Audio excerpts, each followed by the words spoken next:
to show you how you can create forms to give as quizzes and then have Google Forms do all the analysis for you and put it all in one quick, easy spot. So you'll always start off, if you go to Google and you've signed in correctly, if you're always right here at Google, you can hit this little button right here, which is the Apps button. It's also right up here. And you'll go to Google Drive. Google Drive is where you're going to keep all of your Google Docs, forms, PowerPoints, all that kind of fun stuff. And you can go into My Drive if you need to, but for us, we're going to create a brand new one. So we come down to Forms, and this is where we're going to actually create our multiple choice test. From here, we can pick whatever style we want. So maybe I pick the gray one, and I call this Quiz 3, oh, I don't know, 10, 2014. And I name it something like that. The first thing I need to do is I have to make sure that I require the Achievement First login to view this form. That means that a scholar has to be logged in to the computer under their Achievement First login before they can go to this form. That way it will actually bring everything back to your spreadsheet at the end, and you'll be able to email these back to the scholars once you do all the analysis. You also want to automatically collect respondents' Achievement First username. This is what's going to help the program, which I'm about to show you, send all this information back to scholars. Excuse me. So now that we can get started, the first thing we need to do is we need to make sure that scholars know that they need to put their first name. And I'm going to make this a text. And we can see that right there, it's already come up. This is what it will start to look like for scholars. They'll see first name, and right there is where they will actually plug it in. Then I can add item, last name. Again, I'll make sure that this is a text box. It's a tiny little text box. And that's where they're going to collect that information. So the program that I'll show you is going to actually identify all these people. It's going to link this to their Achievement First accounts so that you can email the results back to them. So now let's actually get into writing some quizzes. So the first one could be as simple as, oh, I don't know, what is your favorite color? And you can make this multiple choice. Say red, yellow, whoops, green, blue. You can make it however many you want. You can also require scholars to click this answer. That means that they cannot submit the form unless that is actually hit right there.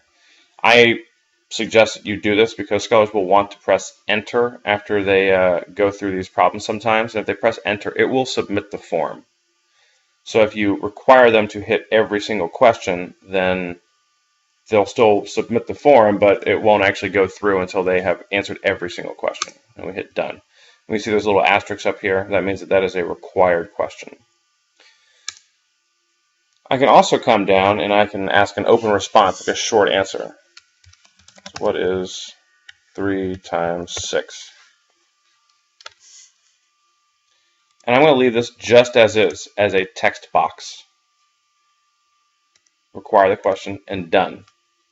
This way, scholars can actually click on this and press 18. We can use the program to look for the answer 18 and determine if it is correct or not. So this will actually search for correct open responses as well. The last type of question that I use is something of a long response. So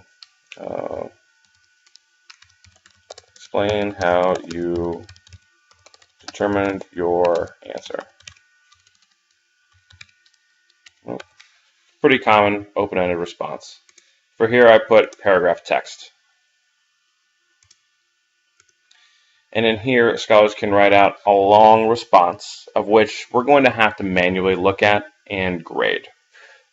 The program won't actually determine if it's correct or not, but it will put it all in one small space for you so you can read them all immediately and see if there's a trend that emerges. When you're done with that, you can finish it, and this is what scholars would see. You would take this link, and you would either email this to scholars to click on, or you could put this in something called Flubaroo, or you could put it on your own personal teacher website, which I can talk more about at another time, and they would just have to click the button, and it would bring them to this page. This is what scholars would see. They would come in here, and they could put their first name, their last name. They could pick their favorite color. The answer was 18, and whatever this is. They would submit their response, and it would go straight to you, and you'd be done. Excuse me, I should have cleared my throat before all of this. So that's how you create these quizzes. Other quick things that you can do is, I actually do this where I will look at quizzes that I've already created. So say I have this online somewhere. I can simply copy, paste. I always make sure to go back to the beginning and put the question number in front of it.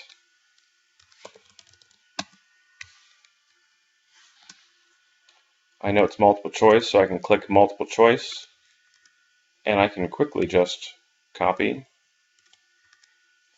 and paste, and it will do it all for me. And now if I have any pre-existing questions, I can quickly just throw them into this program and be done with it. You'll see as you modify this, it changes it constantly. And if you see that people are responding as you're changing it, you can always go back in here and you can delete all responses and start from scratch. So that is a quick, easy way to create quizzes. You can embed videos, embed photos, all kinds of stuff in here. But that's more the advanced stuff that I'm still playing around with, so more to come on that. I do want to show you what it looks like when you do have some people that have actually responded. So let's see if I can find it. This is why you need to set these things up so they're actually in a quick, easy place to get to. Oh dear. Here we go. Nope, that's the wrong one. Well, this is embarrassing. Sample quiz responses. Let's see if it's this one. Boy, I hope so.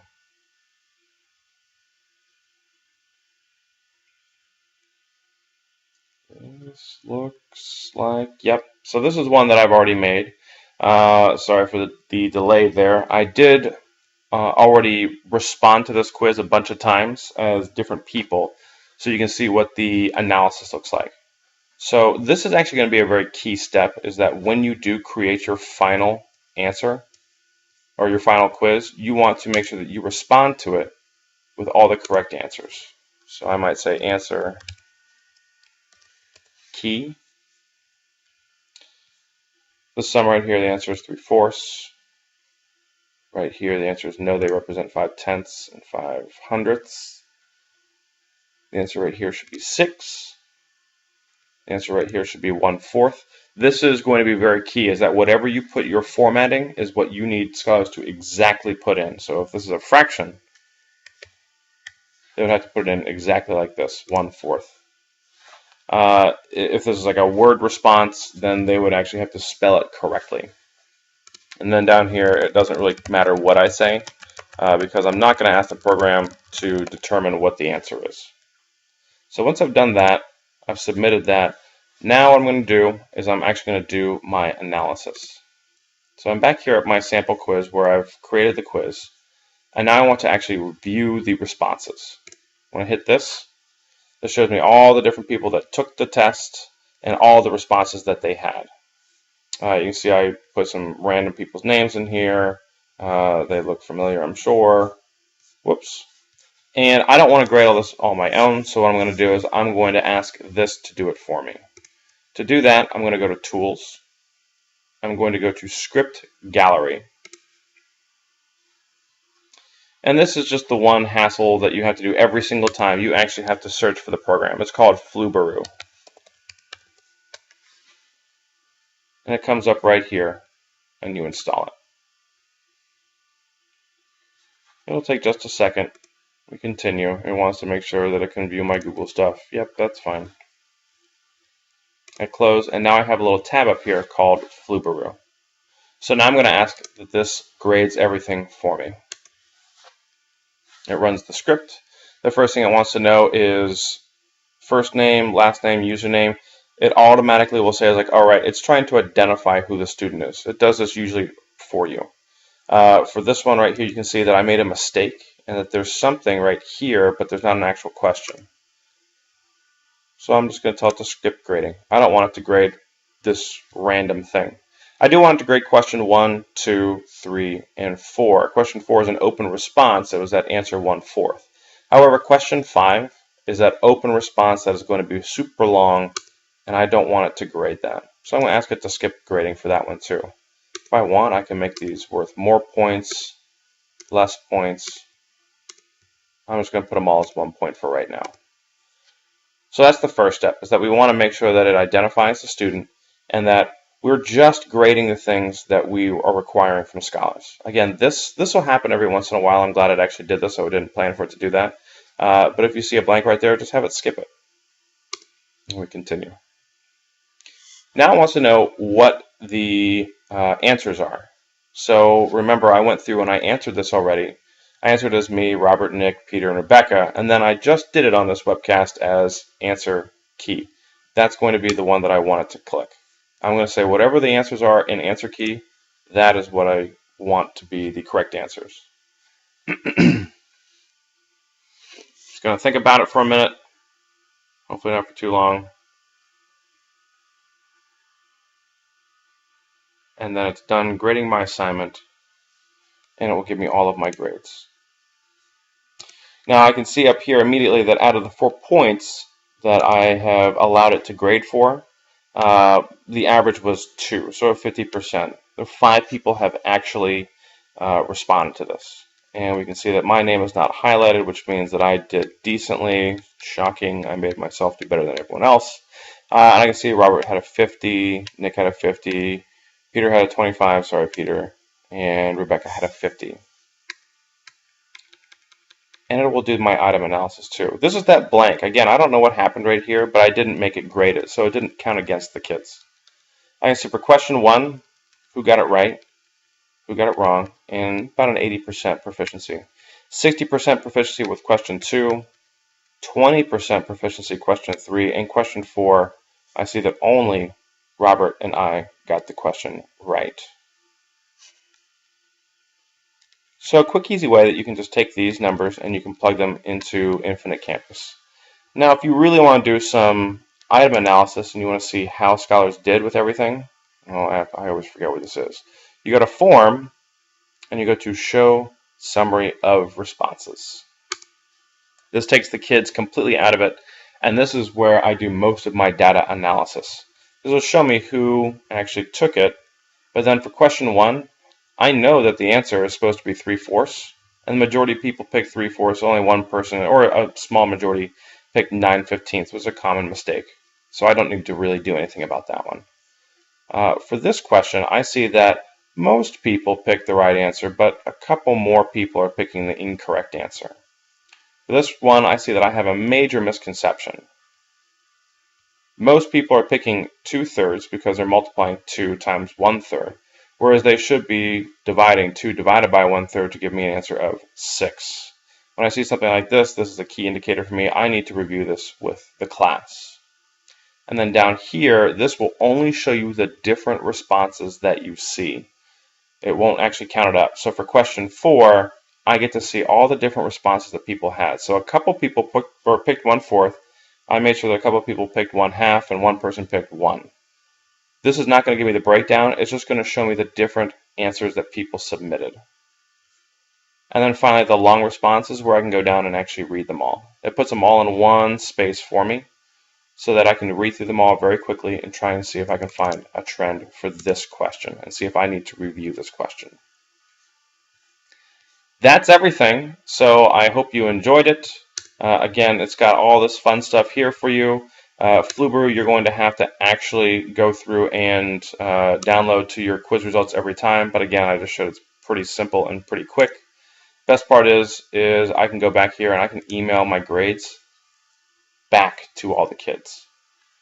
So I can email, email address question. Well, it's going to go by the first name. Nope, I want to go by the username.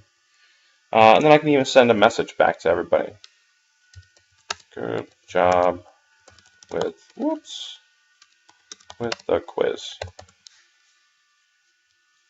I can give them the answer key so I can do quiz corrections if I want. And it will send all of that out to all the kids. So when they look at their Google accounts, when they get back on with their Achievement First Google accounts, that'll be waiting for them. They can do quiz corrections. They'll always know how they do, and it takes very little time for you to set up and to grade.